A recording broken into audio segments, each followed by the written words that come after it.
The Prosper trial is one of these 3 trials where we try to use modern AR inhibitors such as enzalutamide, apalutamide, and darolutamide much earlier.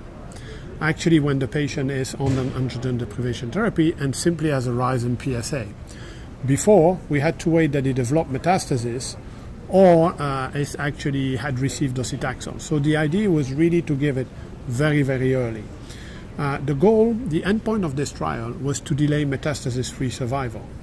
However, many people, and including the regulators such as FDA and EMA, they question, but what is the benefit of doing that for a patient? Because actually metastasis, this is just like a bone scan turning positive. So it was very, very important also to associate that actually delaying the onset of metastasis means keeping patient in a good quality of life status. So meaning that what we buy is quality of time survival. That's why the quality of life endpoint of this trial was so important, and that's what we reported, and we could show that actually as long as they keep the drug, they are in very good condition.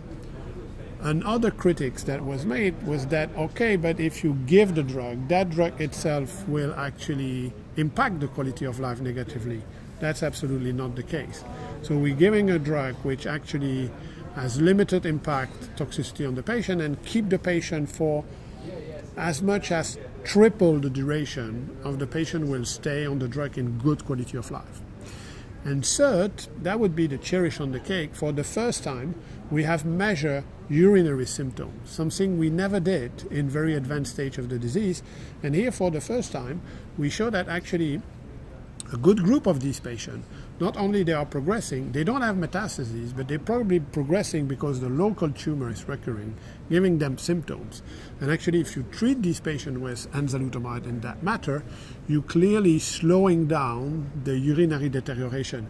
And I was, by the way, very happy to see that yesterday, Karim Fizazi reported the exact same observation in the other trial, the Aramis trial with darolutamide. So it really confirmed that some patients who do progress on androgen deprivation therapy do so because they have local problem, and that an alternative to do very risky additional local treatment would be to put these patients early on the drug.